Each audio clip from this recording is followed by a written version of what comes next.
मैं सोचता हूं कि गौतम राणे जी, एक काम मैं खुद ही कर दूं क्या? घंटा 2 घंटा लगेगा, लेकिन अब देश हित में कुछ तो त्याग करने पड़ेगा मुझे भी, जब राजनेता इतना त्याग कर रहे हैं। तो मैं सोच रहा हूँ एक लिस्ट बना के पब्लिक कर दूं कि भाजपा की बी टीम में कौन कौन लोग ऐड हो चुके हैं। अपनी तरफ से नहीं, किसने किसको बी टीम बताया उसी के नाम लिख लेता हूं।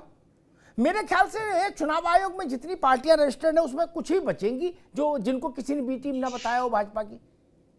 जी जी। तो जनता के लिए अच्छा हो जाएगा ये समझने के लिए क्या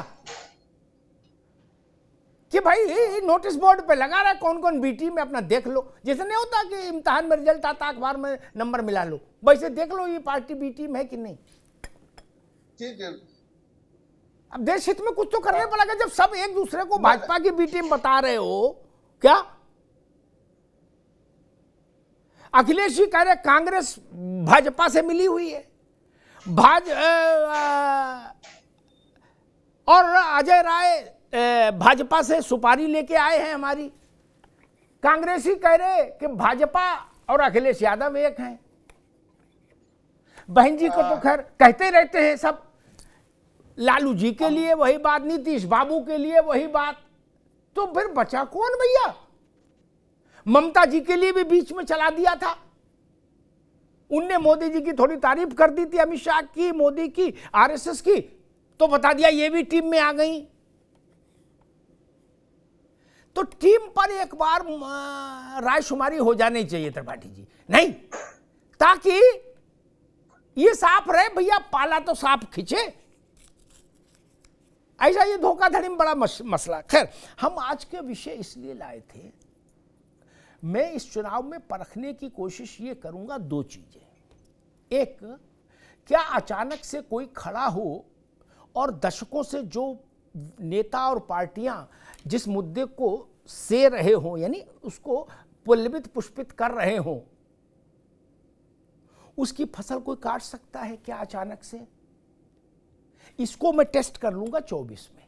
क्या कांग्रेस ने कहा कि राहुल गांधी दलित चेतना और पिछड़ों की चेतना लाए हैं देश में, मान लेता हूं, अभी 24 में इसका भी टेस्ट हो जाएगा। जैसे 24 चौकीदार चोर है का टेस्ट हुआ, राफेल का चेक हुआ, इसका भी टेस्ट हो जाएगा। तो हमारी जैसे राजनीति शास्त्र के विद्यार्थियों को समझ में आ जाएगा कि अचानक से सो के उठिए और कोई भी मुद्दा हाईजैक कर लीजिए और उस पर अपनी मोहर लगा के कह दीजिए कि हम इस मुद्दे को उठा रहे हैं। क्या ऐसा है? राम जन्मभूमि का मसला जब तब तमाम पार्टियों ने दाएं बाएं करने की कोशिश की, क्या भारतीय जनता पार्टी के पॉलिटिकल उससे कोई उसको छीन पाया? नहीं छीन पाया ना। कोशिश की, परसों ही कमलनाथ जी ने कोशिश की, कहा अकेले भाजपा श्रेय न ले, कांग्रेस का भी श्रेय है, राजीव गांधी ने ताला खुलवाया था। कोशिश करते हैं लेकिन हो नहीं पाता। लेकिन क्या पिछड़ों के मसले पे ऐसा हो जाएगा? ये लालू प्रसाद, मुलायम सिंह यादव, नीतीश कुमार, ये जो तमाम लोगों ने जो एक वो बनाई, पिच तैयार की अपनी अपनी पार्टियों के लिए, क्या कांग्रेस उस पर अपना झंडा गाड़ देगी?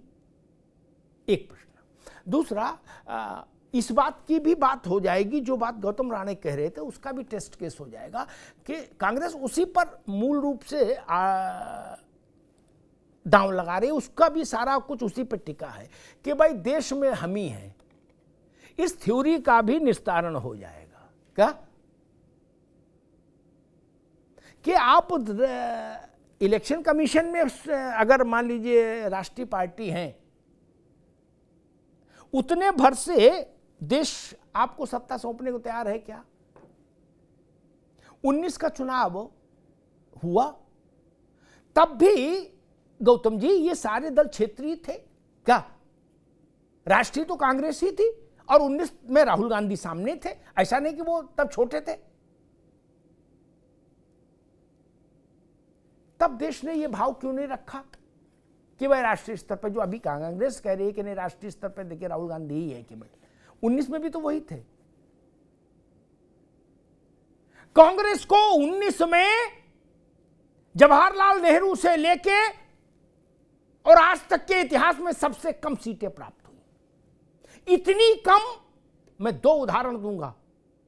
गौतम राणे साहब उसको नोट कर लीजिएगा, आगे काम आएंगे उदाहरण। 2 उदाहरण दूंगा, ऐतिहासिक उदाहरण। आपातकाल के बाद जो चुनाव हुआ कांग्रेस के लिए सबसे खराब चुनाव था तब तक के इतिहास में, उसमें भी 126 सीट जीत के आई थी इंदिरा गांधी, जब हिंदी पट्टी से साफ हो गई थी कांग्रेस। और दूसरा चुनाव हुआ जिन अध्यक्ष को कांग्रेसियों ने धोती फाड़ के, त्रिपाठी जी, क्या शारीरिक हिंसा करके धोती और कुर्ता फाड़ के उनकी नेम प्लेट तोड़ के सीताराम केसरी की बहिष्कृत कर दिया था, कहा था इससे ज्यादा गया गुजरात अध्यक्ष नहीं हुआ, वो भी 120 सीट जिता के लाए थे कांग्रेस को, क्या। और राहुल जी के नेतृत्व में जो चुनाव हुआ 19 में, उसने तो कांग्रेस के इतिहास की प्रतिष्ठा ही धूल धूसरित कर दी मित्र। आप आधा सैकड़ा नहीं पाए। तब यह तर्क कैसे चलेगा कि राष्ट्रीय स्तर पर सब लोग जानते हैं कि ठीक है यूपी में अखिलेश होंगे, बिहार में लालू होंगे, लेकिन राष्ट्रीय स्तर पर तो केवल राहुल गांधी। ये तीनों फैक्टर नहीं चल रहा। अगर चलता तो 19 में क्यों नहीं चला। और हमको यह भी ध्यान रखना चाहिए कि पिछड़े बिहार में लालू यादव उनके आइकॉनिक फिगर हैं, इससे कोई इनकार नहीं कर सकता। अति पिछड़ों में एक बड़ी सीमा तक स्वीकार्यता नीतीश बाबू की है। उत्तर प्रदेश में जो गैर भाजपा पिछड़ा है उसके सबसे बड़े नेता अखिलेश यादव हैं, इससे कोई इनकार नहीं कर सकता। अखिलेश यादव उनको अच्छे लगे या खराब लगे, क्या।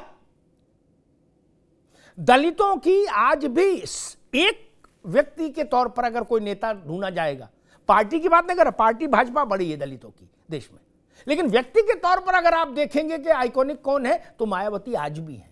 उनका वोट परसेंट 13 हो गया, फिर भी किसी एक व्यक्ति के पास 13% वोट है क्या दलितों का?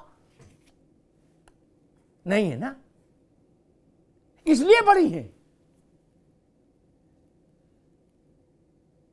इतना वोट तो कभी रामविलास पासवान के पास नहीं रहा।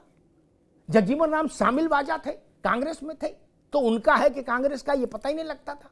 आज भी मायावती के पास अगर 13% भी गौतम भाई वोट है तो किसी एक व्यक्ति के पास 13% वोट होना यूपी में छोटी बात नहीं ना। ने बता दीजिए कोई दूसरा नेता हो सिंगल, उनके यहां पोस्टर में और कोई चेहरा तो है ही नहीं। उसको पार्टी कह लीजिए या मायावती कह लीजिए, बात एक ही है, उन्हीं के नाम पर है 13%। इसलिए मैं इसका भी टेस्ट केस हो जाएगा इसी चुनाव में 24 के, कि पिछड़े क्या कांग्रेस को अपना स्वाभाविक घर मानने लगे, क्योंकि पिछड़े कांग्रेस के कभी स्वाभाविक तौर पर साथ नहीं रहे। अखिलेश यादव का मसला नहीं है, तेजस्वी का मसला नहीं, अतीत से नहीं रहे, दलित रहे, मुसलमान रहे, ब्राह्मण रहे ऐतिहासिक तौर पर उसके, लेकिन पिछड़े कभी नहीं रहे। पिछड़ों को जिस राज्य में पहला विकल्प मिला उन्होंने कांग्रेस को छोड़ दिया, ये इतिहास कहता है। धन्यवाद।